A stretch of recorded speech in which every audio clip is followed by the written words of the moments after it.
All right, we're live. Woohoo. October 23rd.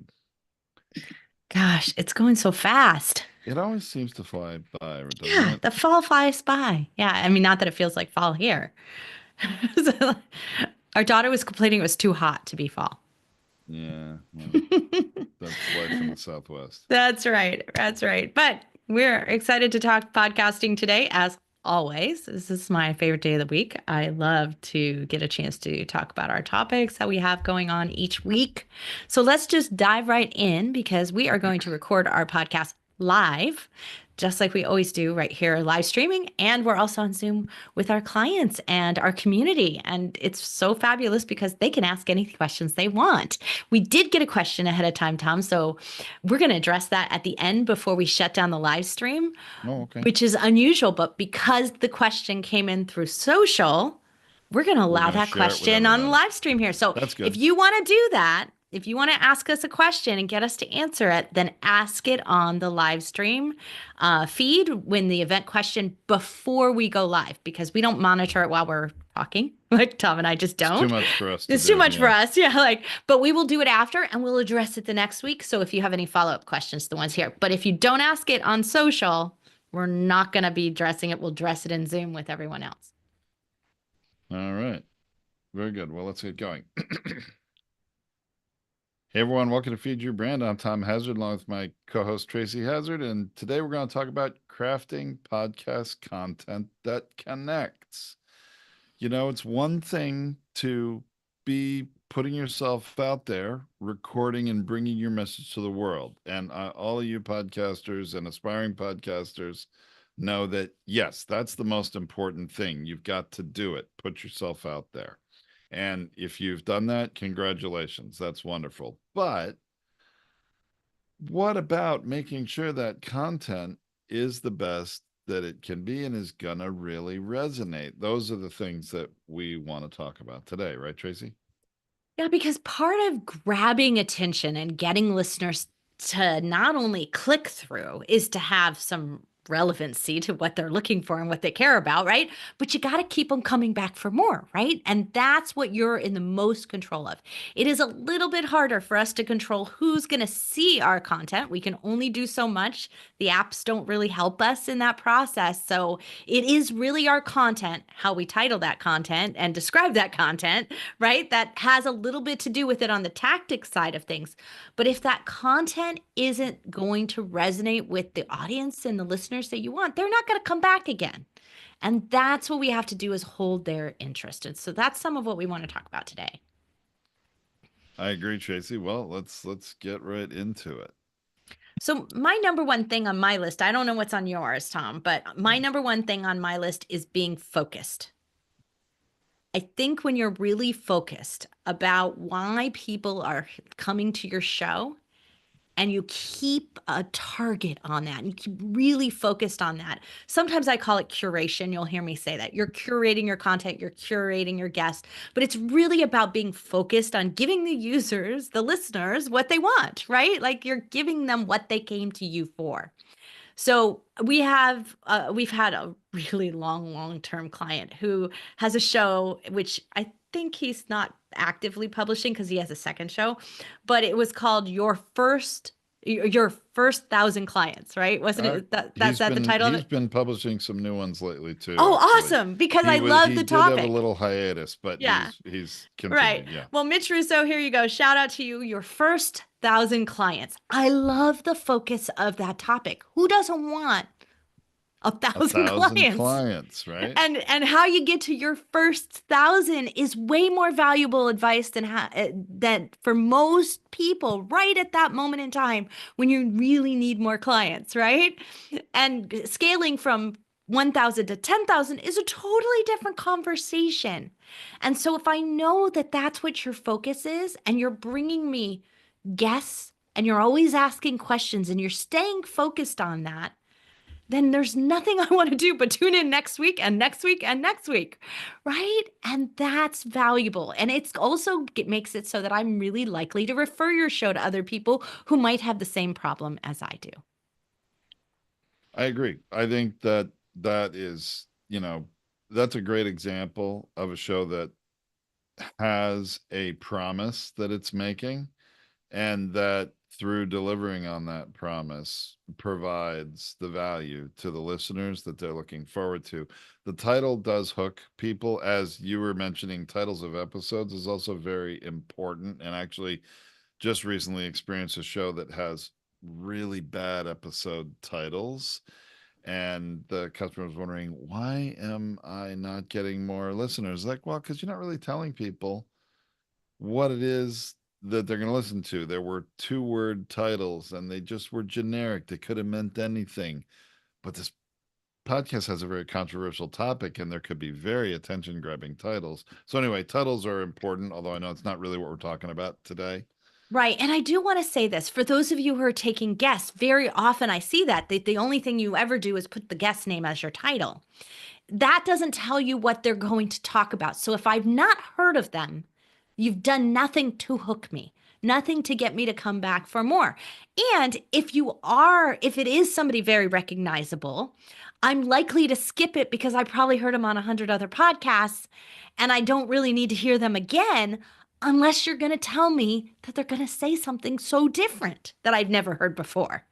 So it is actually really valuable and important for you to make sure that you're hooking a name and a topic, or a name and the reason that you brought them on the show, right? Why you're focused on that person, right? That go back to that again, that focus.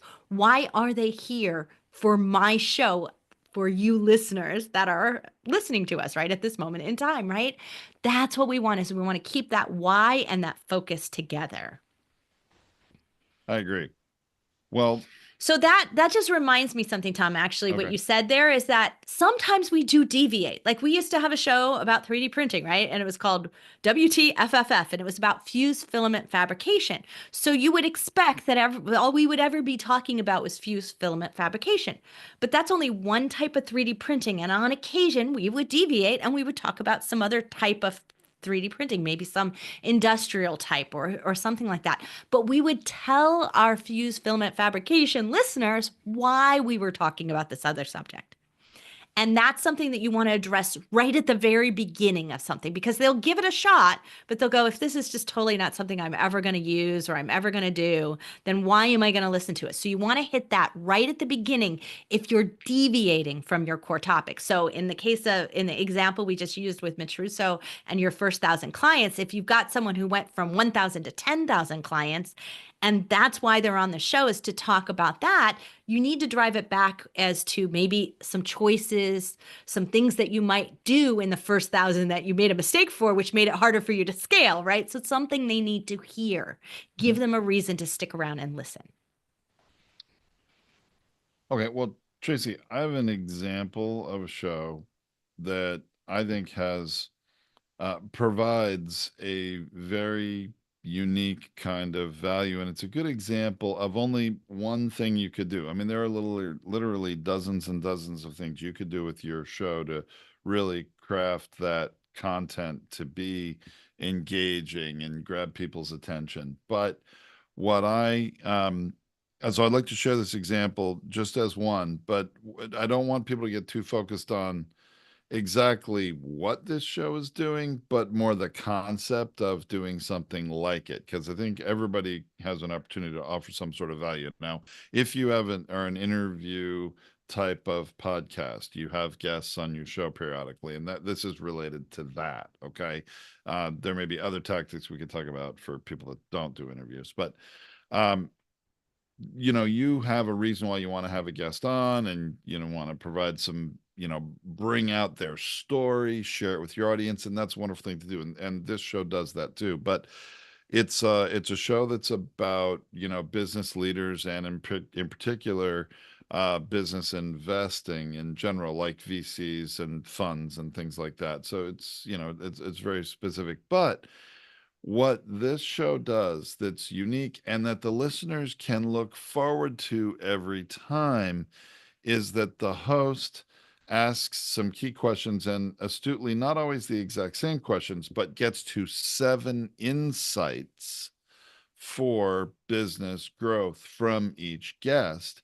And each of those 7 insights is cut as a less than 1 minute video clip for use in YouTube Shorts and on social media. So the audience gets accustomed to, oh, what are the 7 insights going to be from this person? What are the 7 insights this week going to be? Because, like I said, they're not always the same ones. Right. And So, and it, let's be really careful here. So unless you're really good at doing this and you're very and I love the way that this happens because it's not the same every time, right? It's not going right, to be the same things. When you ask the same questions and the same things, it gets to become a gimmick. And we right. have to be not, I think us hosts get bored, but the audience gets bored. So getting a number of things, 3, 5, 7, like whatever that is really good because people will stick through to make sure they get all of them because you can't not check the box, right? Like there are a lot of us, we've talked about this before, completionists who really need the whole list. Like we really don't want to miss one of the steps. So that's a really good thing that that's there. So if you come in, it's a great attractor because if you come in, catch the 1 minute video clip and it's on step 5, you got to go what's 1, 2, 3, 4. I don't want to miss it. And then I'm going to stick around for 6 and 7. So it's going to drive you to the full content. And that is really important. But it's also more likely to make sure that people aren't going to drop out before they hear all 7. So That's right. that also is really important to think about. So is there anything you can do that makes that happen? Now, it doesn't have to be week over week you doing the same thing. It might just be this particular episode that you're doing that within because it has a multi-step process or because you want to get to their 3 key factors that for success that your guest happens to have. But when you have something like that, outline it at the very beginning. Say, you're not going to want to miss it because we're going to go over the 3 key factors and you want to get all 3 of them, right? So you want to make them stay. That's how you're crafting the content. When you got an opportunity to do it, use it. I love that example, Tom. It's a really great one because people love to check off all the steps. I would also, related to this, like to share a pro tip that is honestly counterintuitive, and most podcast coaches would not tell you this. Okay. And I'm going to tell you from experience of, launching over 1,000 shows and supporting even more podcasters. What I really recommend you don't do is give time-stamped locations for where each of those things is in your either episode description or show notes, because you're just telling people, oh, you can skip ahead to that point to get that one insight. We don't want that as podcasters. We want everyone to play through and listen through the entire episode. So you can put in your description or your notes what some of the key things are that are talked about, but don't put the timestamp, please. Do yourself a favor.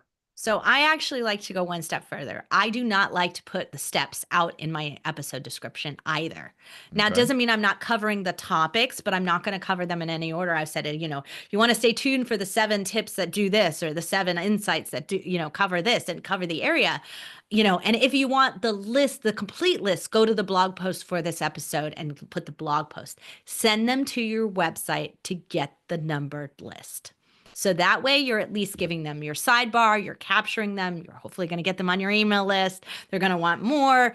So you're getting more information from them because when they're listening, they're just listening. You have no an interaction with them. You don't know who your subscribers are. You've got to drive them somewhere else. So I don't want to baby them by giving them everything they need right there, make them listen to get that, right? And then the other option is if you do want to give them a list, you want to give them those tools, that resources, make them get it from you directly, Hmm. not get it through Apple, I agree. not get it through Drive that Spotify. traffic to your website. Give people the value for free. Just make sure it goes through your own turf, that you are the resource. And yeah, you get a lot of benefits from that.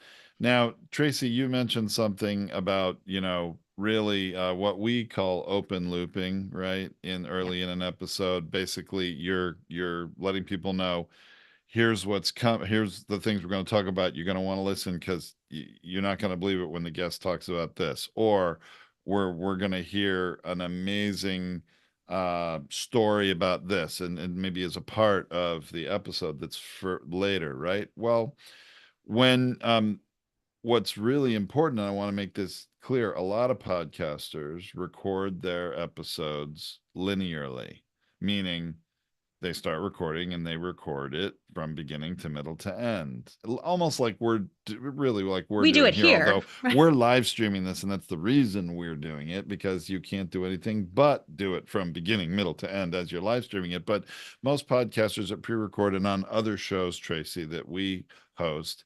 We don't record it in order that it actually ends up being delivered to you, the listeners, right? And so it's really important to do that. Record your discussion with your guest, whether it's a discussion or an interview, whatever it is, record that first.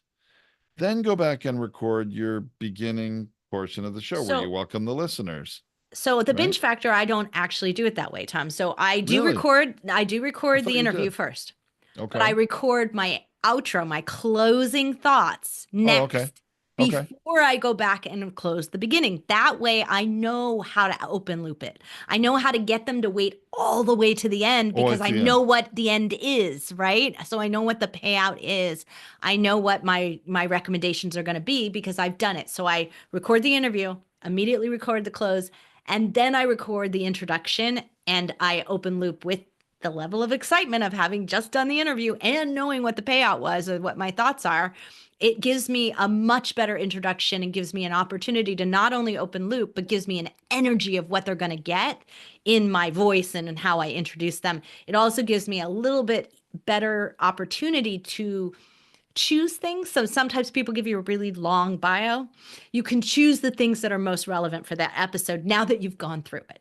Because I And might skip something that was yeah, important. this is the great point, and what you're suggesting applies to really what I wanted to share with everyone anyway, which is great, is that when you don't record it in that linear order, in one take, if you will, then you have the opportunity to highlight some of the important things. You can't do that at the very beginning because you really don't know yet everything that's going to happen, or it hasn't happened yet.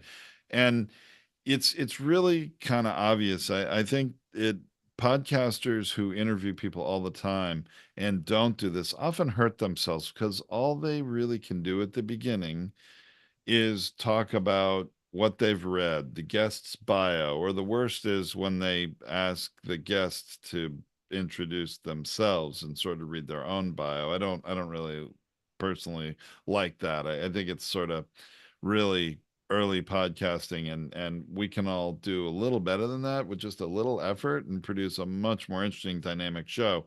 That can get formulaic too. But if every time there is the promise of a different, payout, golden nugget of information, important part of a story, whatever that is, and you're talking about it up front because you didn't record that first and you had that experience, you know what it is, you do a much better job of that. Well, so here's a couple of things. If you are going to have to do it in a linear format and you're going to have to do it live, here's a couple of things that I always do. If you've ever been to like a live panel discussion or a live introduction, how often, because usually whoever the MC is, the master of ceremonies or the mistress of ceremonies, I don't know, if whichever way it is, that person typically doesn't really know who's coming up. So they do a very poor job, and typically they let the guest or they let the panelist or they let the person introduce themselves. And it is a complete failure.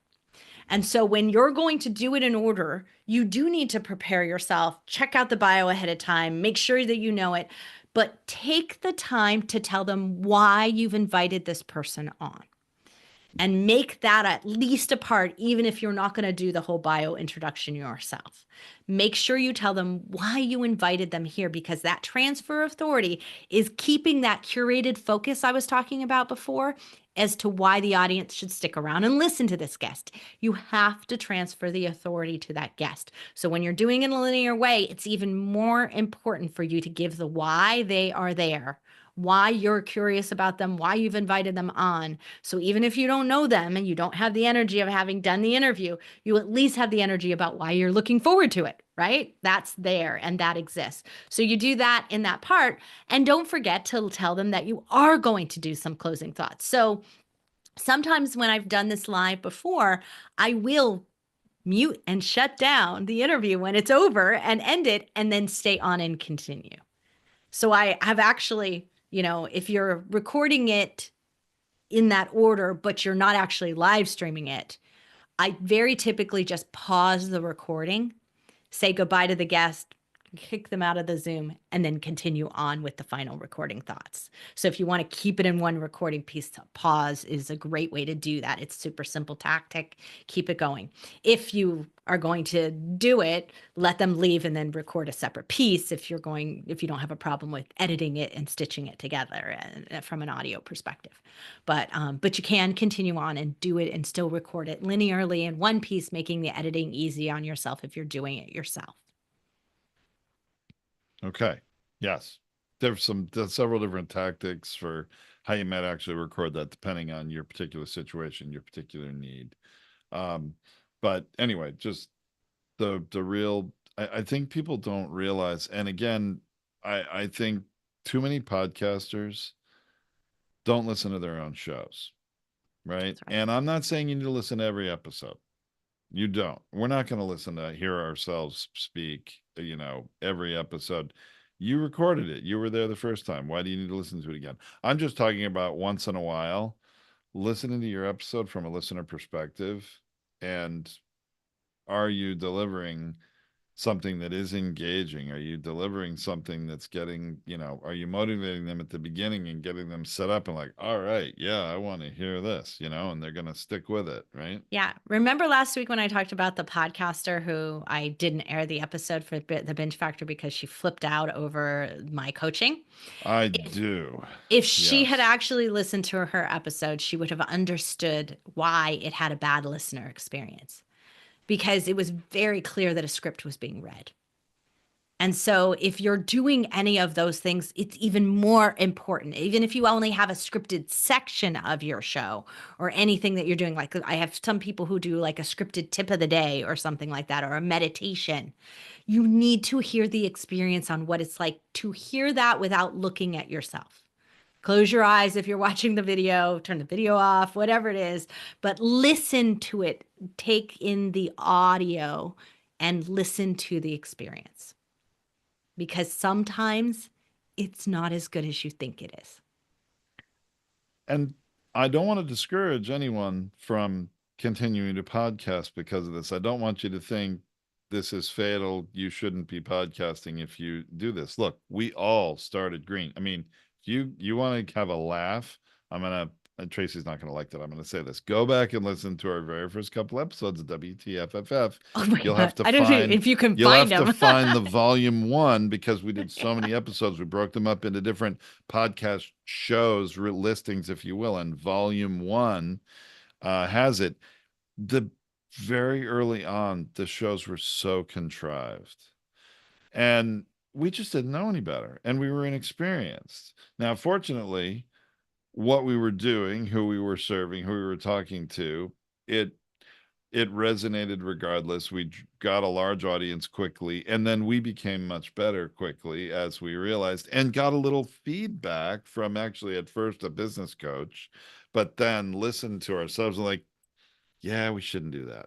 We should do it a different way. And we pivoted and did.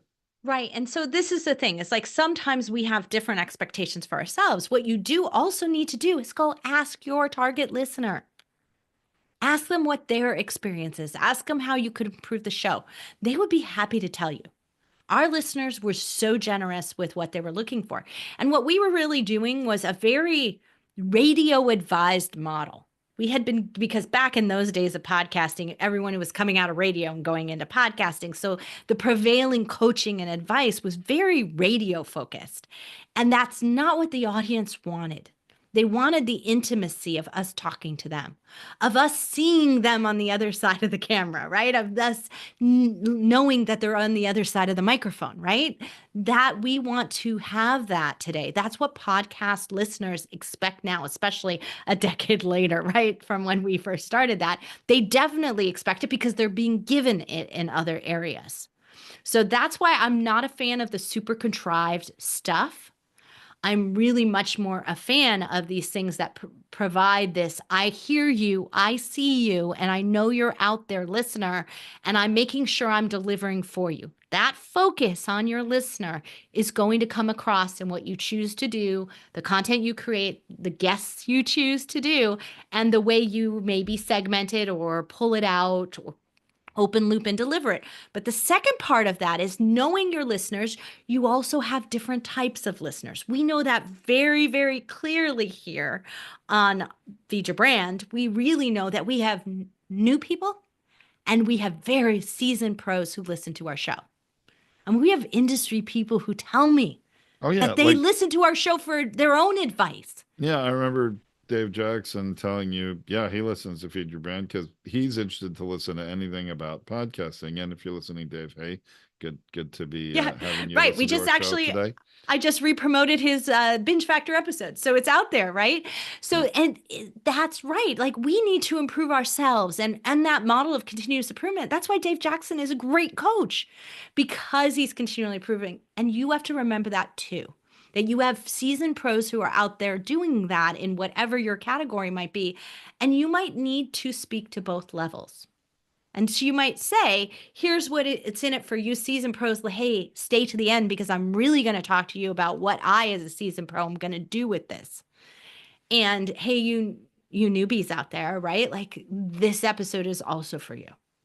And here's what, if you build this better foundation. So you may need to put your why or why that's here or your start. You may need to make it clear about how you can listen to it at both levels.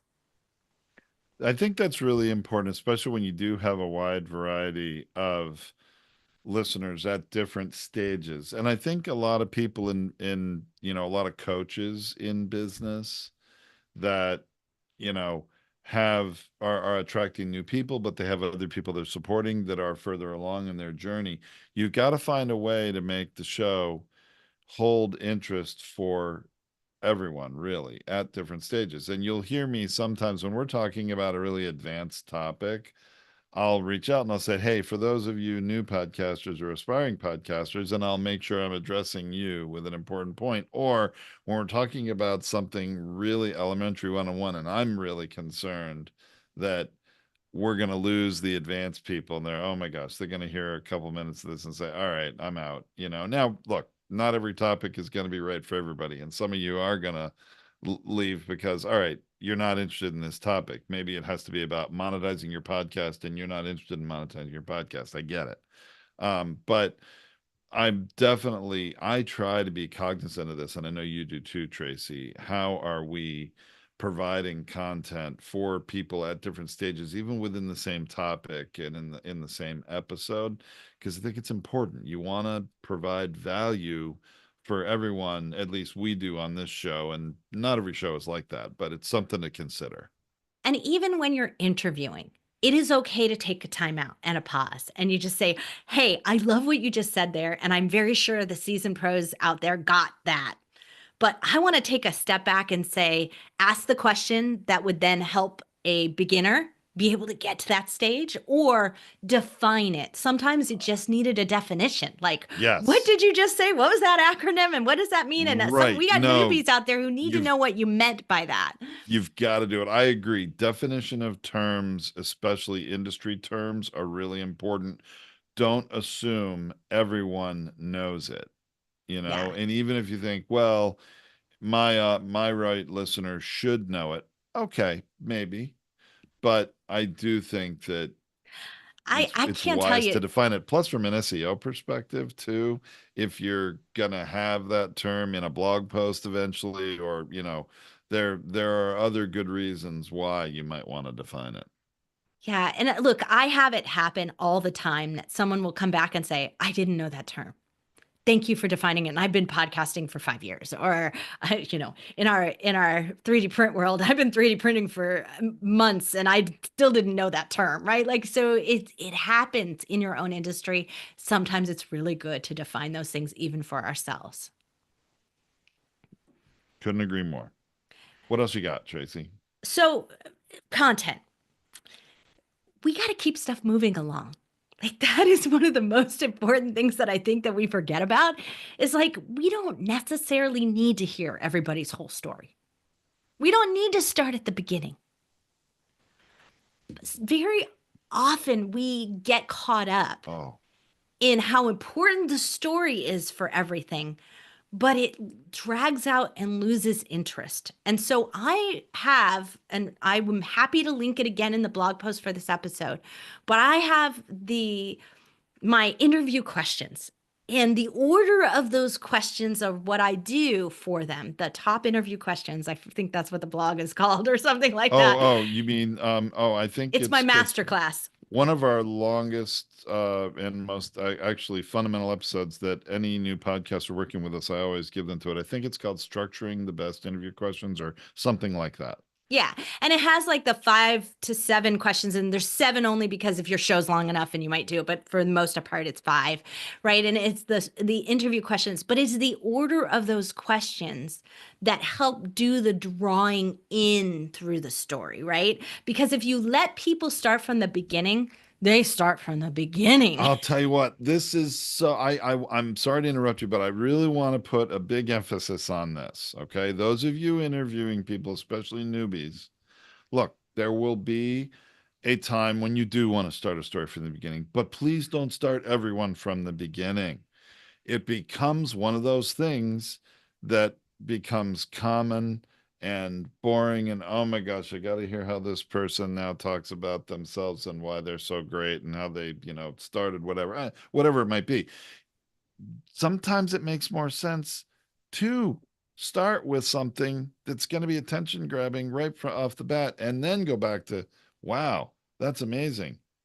How'd you get there from there? Or, I don't know, Yeah. you know better than me, Tracy, So because you're more there are of two the reasons, and interviewer. I think I talk about. It's been a long time since I watched that because that one holds up. It's so timeless, and like it was a master class that we did on that. So it's a bit longer of an episode for everyone out there. But there are 2 ways to go about it. So sometimes our stories are what we're trying to do is talk about success, right? And sometimes we're talking about mistakes.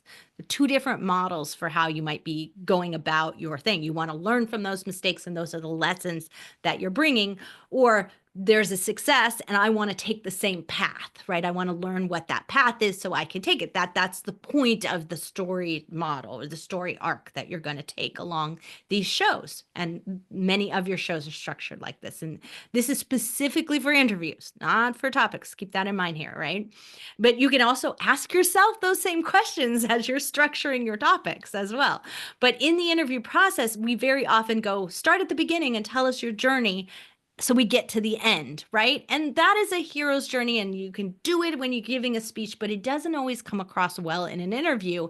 And if you let them go, it takes too long. Very often they start at the wrong spot for where you really want to go from.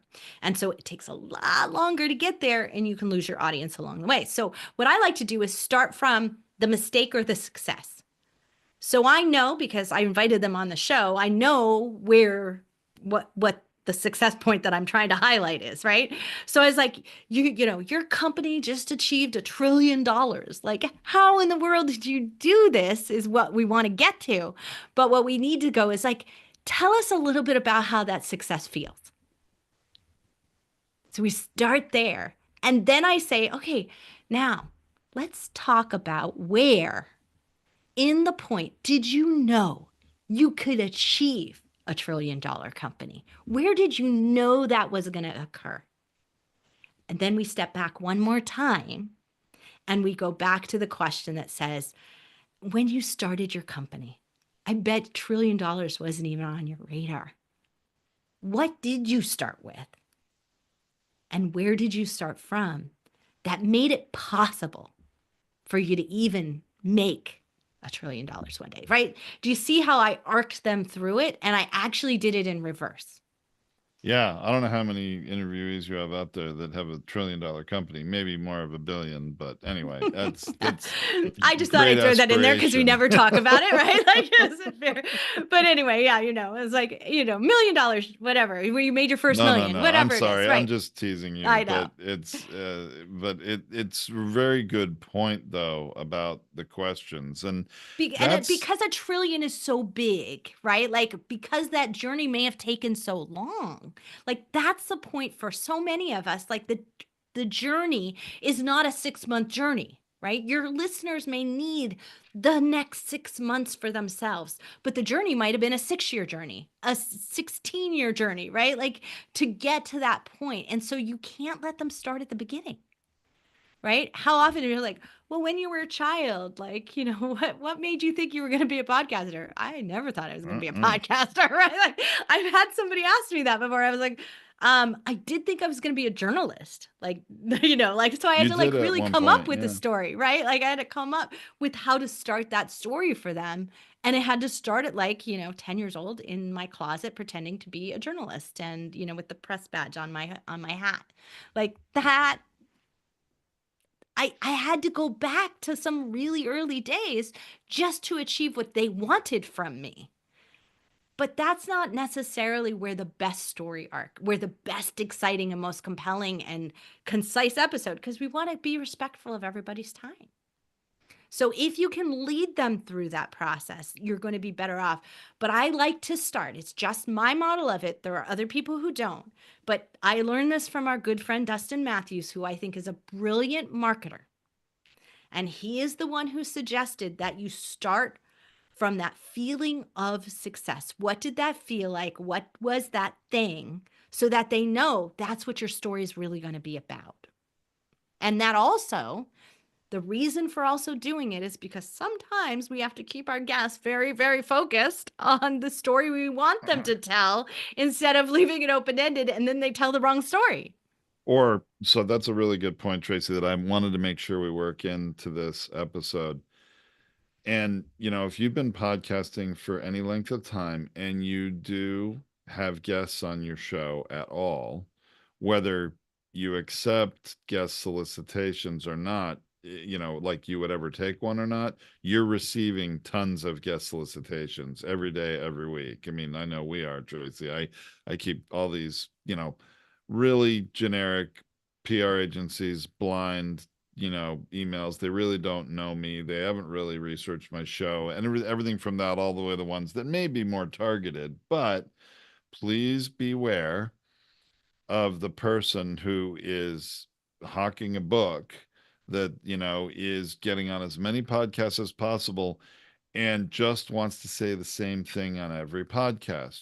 Just doesn't take a whole lot of research to find out whether shows they've been on recently talking about that book and are they saying the same thing over and over. And you want to make a good decision. Do you want to have them on your show and risk that they're going to say the same thing? Or, Tracy, like you're saying, if you're, really intentional about it, you can plan to not allow them to tell that same repetitive story over and over and get something different out of them, which is, I think, more interesting as a podcaster and more challenging to try to do. But then also, you provide some unique value from a otherwise, guest who's on the circuit, right? And that's the one thing that I really want to hammer home here for you, right? We're talking about crafting podcast content. That means you're the artist. You're the one with the paintbrush. You're the one in control, right? You get to use the scissors and cut out what you don't want in the collage. My mom's a collage artist, right? You get to use the scissors and cut it out, right? That's a decision that is made. You get to make the choice about what goes in it and what doesn't go in it. And even if you're not editing, you're still making that choice by what question you choose next, by what topic, what story you tell next if you're doing a topic based show, right? You are crafting that. You are in charge of that.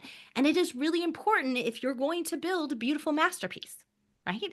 You're going to build something that people takes in the whole thing, listens to it all the way through, and tells their friends they can't miss that. That's what we ultimately want. This is how we really get more listeners. And that we have to take that role seriously.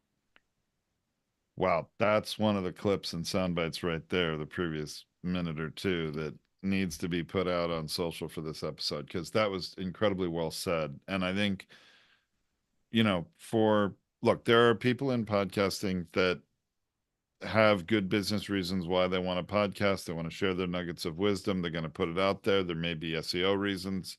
They may be just interviewing guests who are their potential customers or clients and they don't care how many people listen. There may be a lot of good reasons why to do this. Today, we're really talking about if you want to make your podcast content resonate, be the best that it can be, and really be one of those things people want to share and come back to listen to every week or however often you're podcasting. What Tracy just said there was gold, and I'm So hope the that the hope what we're trying to get through is coming across here. So this is the one last thing that I want to say to our audience because we have a lot of you who come out of the speaking world and you come as a top speaker. You like on all the stages, you've been giving these fantastic inspirational speeches and people love you, but you give the same speech every time you're out there. This show cannot be that. This show is improv. This show, when it's good, that you're going to create needs to also not allow your guests to do that soundbitey give their talk. This is not their speech. This is to get people to want to go hear that speech or that TED talk or whatever it is. It is not the TED talk, right? So you have to be really careful. Like we're in the political like craziness right now because it's a couple of weeks as we're recording this. It's a couple of weeks before the election.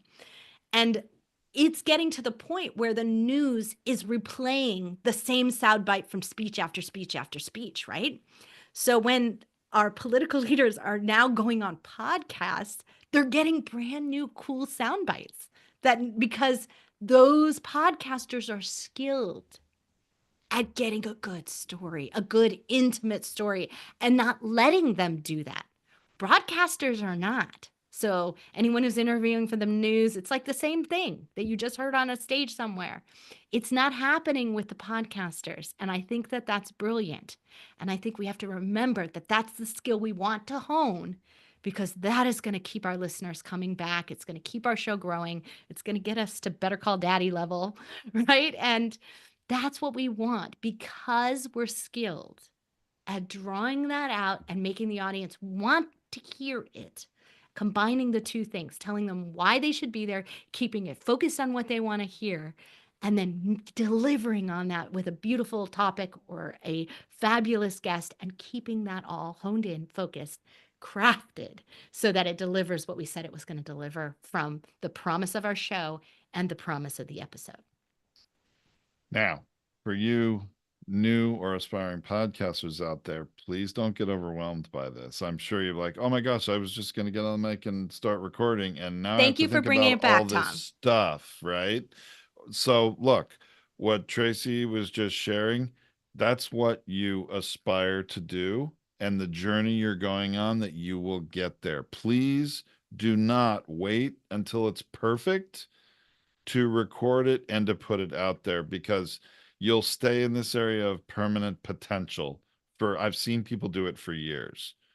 I So really this is do what I want to recommend say here, Tom, is better like to we're get done and get it out there than have it be perfect. You'll improve as you go. I'm sorry, Tracy. Go yeah. ahead. So I mean, look, I've done over I think probably at this point 3,500 At interviews. I mean, least I think my 3,000. bio Yeah. says 3,000, right? But I'm way beyond that at this point. And I'm like maybe over 1,000 somewhere. So not Right. near And as so much. what you're going to learn is what didn't work. Mm-hmm. And then you won't do it again. And that's the only way, honestly. To have a bad interview is a good thing because Yeah. I learned so much more from the bad interviews than I did from coasting along on the good ones. Make it a successful failure. Definitely. Right. So hopefully you'll get a couple of those in the way and it'll teach you. But that is the thing. If you want to continuously improve, start somewhere, take a listen to your show and ask your key listeners, ask a seasoned pro and a beginner what they think and what you could do more of. Ask them very specifically, what do you wish you, you would do more of, and what do you wish you would do less of? Ask them both. And you will get very surprising, very different answers than you would determine to do on your checklist of things you want to improve. You'll be very surprised at what they will tell you to improve. All right. Sounds good.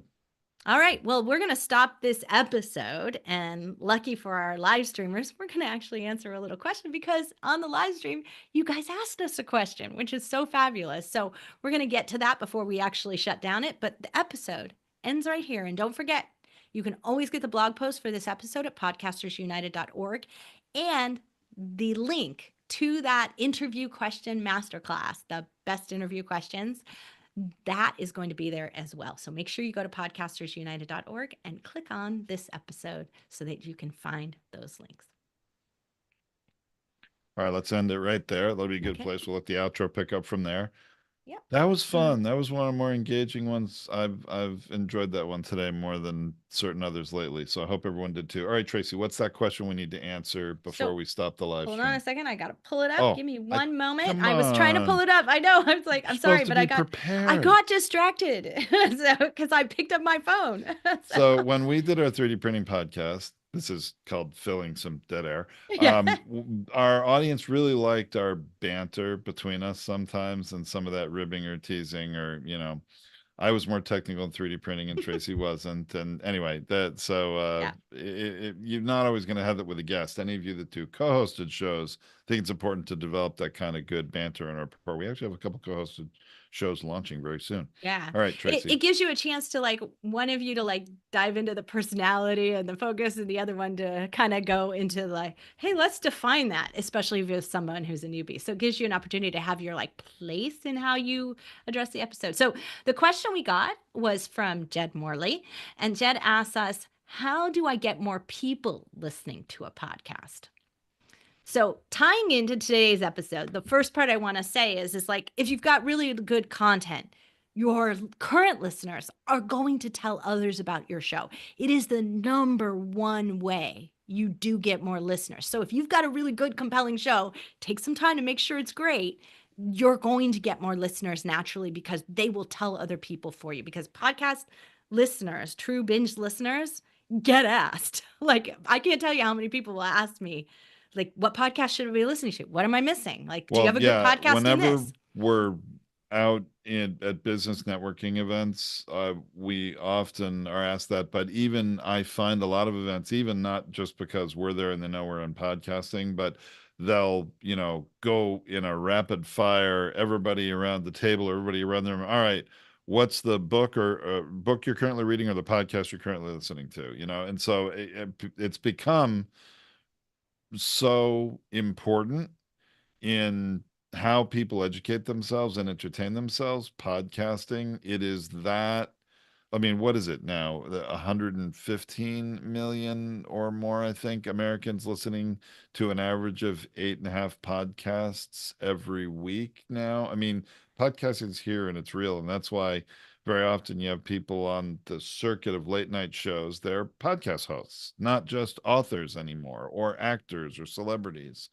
There's a lot of that going on. Because they know you can sustain an audience and Right. inspire them to bring others All along right. with them, right? So So that's kind of my first step on like how you get and bring more listeners is that.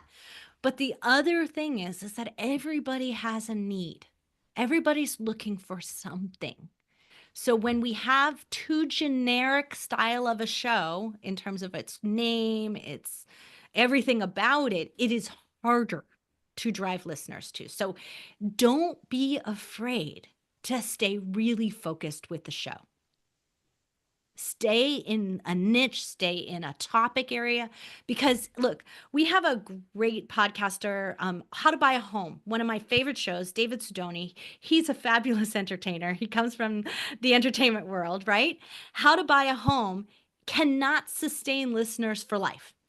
Because once you buy the home, you're kind of done, right? we have a couple podcasts like that. We have another one Right. that is for women to deal with postpartum depression. That's always getting new listeners who are entering that, and others are leaving that journey of life, right? Right. And that's what you want. But you know that when you bought your home, that person is still the top person who's going to go Oh, recommend. that's true. Yeah. Right? So that's where you served your audience well and you gave them great value. And then people will be like, how'd you get this home? It's amazing. And I was like, oh, you got to listen to this podcast, right? Or I got through postpartum depression and I'm on the other side of this. And if you want some support, here it is. They will ask other people who went through it, who successfully achieved it. So do not be afraid and keep your show so generic so that you don't dial into a timeline can be extremely successful because of that referral process. Because people are going to burn out on a show anyway. Like, I don't listen to any of the shows that I listened to 5 years ago. I don't have any of those shows anymore, mostly because they don't exist anymore. They usually burn out before I Mm. do, but Yeah. also because you do burn out of it and you hardly listen to it. And I'm Oh always gosh. looking for new ones. One of the ones I always love to listen to and would binge through, and we're like driving from Southern California to Las Vegas or something. The host of that show is now serving in federal prison, so that one ended. So I can't, Right, I can't watch that exactly. one. Right. So, like, these things happen. So, that is really, really important. We just did a podcast, a live stream about this, a coaching call, not even a month and a half ago. So, if you're searching for any of these topics, like Jed asked the question of, you can always go right into podcastersunited.org, type in your like, get more podcast listeners, right? Type that in and it'll serve you up some options of our various topics that we've covered over the past couple of months, and you'll be able to find some more deep dives into those areas. And so Tracy's talking about ways to do it organically, just so to be clear, not Yes. in a paid, like if you I was want going to to throw to you for pay, that one. So, if you want, no, if you want to pay to get more listeners, there are ways to do that.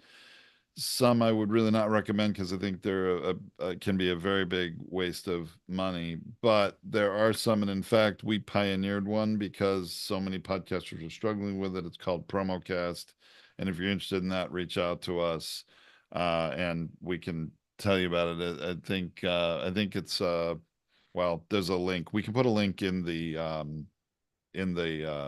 blog post at podcastersunited.org for a landing page about that program. Um, any of you live here that are interested and are not a part of it, let me know. But it's paid, but it's rather inexpensive. And that's what we were trying to do is find an inexpensive, but still a paid way to proactively try to get more listeners. All right. right, and be really careful with some of the paid programs that are out there. There just been a bit of article about paid reviews, and one of the Hmm. things that they're shutting down in paid reviews are also farms that offer paid listeners. So, like, be very, very Be careful very. about I how had you're doing. someone just ask me earlier today about. I keep getting existing podcasts. Right, I keep getting solicited from all these services of companies over in India and Pakistan and stuff like that that are wanting to promote your podcast and get you more downloads. And I've seen people use them. Actually, remember you mentioned First Thousand Clients, Mitch Russo. He used one at some point. We analyzed it. They weren't real listeners. Sure, his download numbers went up, but they weren't real people. So it wasn't really helping him.